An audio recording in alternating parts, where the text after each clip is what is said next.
अजित पवारांच्या अपघाताचा मुद्दा संजय राऊतांनी राज्यसभेत मांडलाय आणि अजित पवारांच्या मृत्यूवर संशय व्यक्त करताना राऊतांनी या प्रकरणाची न्यायालयीन चौकशी करण्याची मागणी केली। भाजप आणि अजितदादांच्या राष्ट्रवादीच्या नेत्यांनी मात्र राऊतांवर टीका केली। पाहुयात काय घडलं। अजित पवारांच्या विमान अपघाताचा मुद्दा संजय राऊतांनी राज्यसभेत उचलून धरला। अजित पवारांच्या अपघाताबद्दल संजय राऊतांनी संशय व्यक्त केलाय। अजित पवारांच्या विमान अपघाताची न्यायालयीन चौकशी करण्याची मागणी संजय राऊतांनी केली है। अजित पवार के ऊपर 70,000 करोड़ के सिंचाई घोटाले का आरोप किया था आपकी सरकार ने। 15 जनवरी को अजित पवार जी ने एक बयान दिया था। 15 जनवरी को अजित पवार ने बयान दिया था और भारतीय जनता पार्टी को एक जवाब दिया था। आप सब्जेक्ट के बाहर बोल रहे हैं। कहा था कि अगर आप सिंचाई घोटाले का आरोप करते हो, ये विषय नहीं है। सिंचाई घोटाले का आरोप करते हो तो सिंचाई घोटाले का पैसा हमने नहीं खाया है। भारतीय जनता पार्टी ने भी इस सिंचाई घोटाले में जमकर पैसा खाया है और भारतीय जनता पार्टी की फाइल मेरे पास है। ये अजित पवार का बयान 15 जनवरी को आया है और उसके बाद 10 दिन बाद अजित पवार की विमान दुर्घटना में मौत होती है। उसकी जांच होनी चाहिए और ये जांच इस तरह से होनी चाहिए, एक इंडिपेंडेंट जुडिशियल इंक्वायरी होनी चाहिए। आजपर्यंत असा कोणताही पुरावा समोर आलेला नाही की ज्या योगे अजितदादांच्या विमानाचा जो अपघात झाला त्या विमानात 6 प्रवासी होते। त्या विमानात इंधन एवढं होतं की त्यामुळे सगळ्या डेड बॉडीज ह्या कोळशासारख्या जळून खाक झाल्या होत्या। वेगवेगळे संशय निर्माण करून आपण निष्कारण वेगळी कलाटणी देतो आहेत असं माझं स्पष्ट मत आहे। विमान अपघातात अजित पवारांचा मृत्यू झाला, पण अजितदादांजवळ असलेल्या फाईल्समधली कागदं कशी जळाली नाहीत असा सवालही राऊतांनी उपस्थित केलाय। सगळ्या देह आतले जे होते जळून खाक झाले, ओळख पटवता येत नव्हती। अशा वेळेला दादांच्या जवळच्या सगळ्या ज्या फाईलचे कागद होते ते जळालेले नाही आहेत। बघा ते जे पडले आहेत ते तसेच आहेत। काय दादांबरोबर ती भाजपच्या भ्रष्टाचाराची फाईल होती का? मुंबईतून घेऊन चालले होते बारामतीत सुरक्षित ठेवायला? असे अनेक प्रश्न आहेत। संजय राऊत काय म्हणतात त्याला मला फारसं महत्त्व द्यायचं नाही। राष्ट्रवादी काँग्रेस पक्षाने दादांच्या नेतृत्वाखाली निर्धारपूर्वक एनडीएमध्ये सहभागी होण्याचा निर्णय घेतला। एनडीएमधील आमची सोबत जाण्याची जी भूमिका आहे ही अधोरेखित त्या ठिकाणी आहे। त्याच्यामुळे प्रत्येकजण आपापल्या परीने टीका टिप्पणी करत असते। संजय राऊतांची सुद्धा टीका टिप्पणी याच्यापेक्षा वेगळी असेल असं मला अभिप्रेत नाही। या राज्याच्या मुख्यमंत्र्यांनी केंद्र सरकारकडे या सगळ्या घटनेची चौकशी करण्यासाठीचं पत्र दिलं, मागणी केली। आज AIBच्या पथकाने जी काही चौकशी सुरू केली आहे, ब्लॅक बॉक्स इथे मिळाला आहे। आता ब्लॅक बॉक्स मिळाल्यानंतर सगळं सत्यही समोर येईल आणि म्हणून जी प्राथमिक ज्या तात्काळ जी त्या ठिकाणी एक प्रक्रिया करायला हवी होती ती सगळी प्रक्रिया झाली आहे आणि मला असं वाटतं की त्याची चौकशी चालू आहे।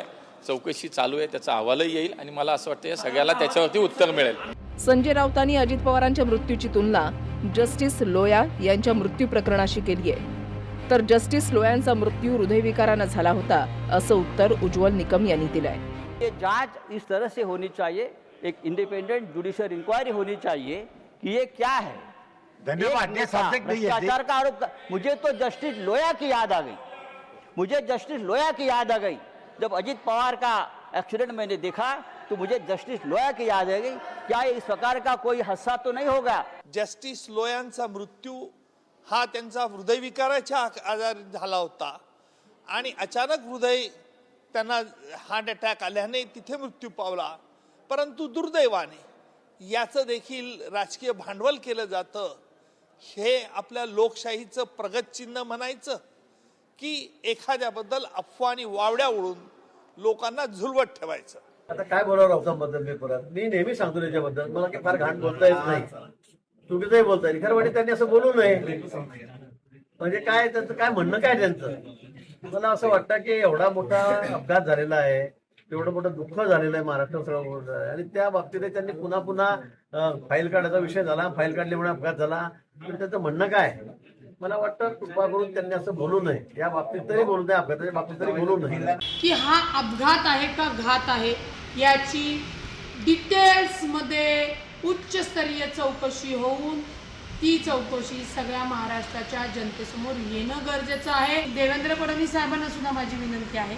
आम्ही पंतप्रधान मोदी साहेबांना, माननीय अमित साहेबांना सुद्धा विनंती करतोय की उच्चस्तरीय ही चौकशी करून महाराष्ट्राच्या जनतेसमोर सांगावं हा घात आहे की अपघात आहे. काँग्रेस नेते विजय वडेट्टीवारांनीही अजित पवारांच्या मृत्यूवर शंका व्यक्त केली आहे.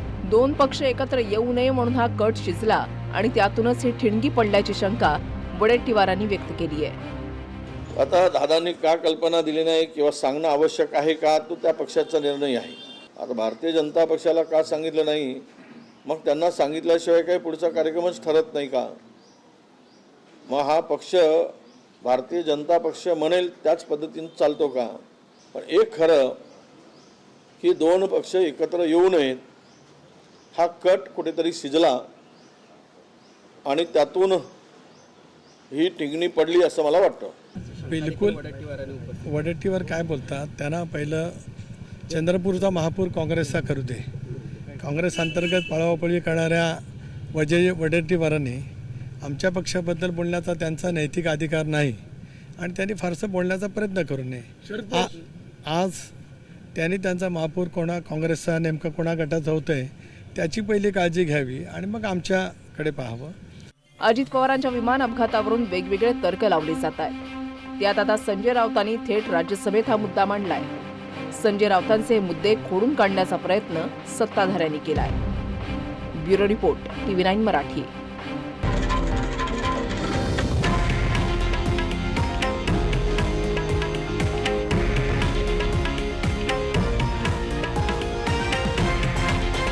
हे आहे देशातील नंबर 1 न्यूज नेटवर्क आणि आपण पाहत आहात TV9 मराठी, एकमेव.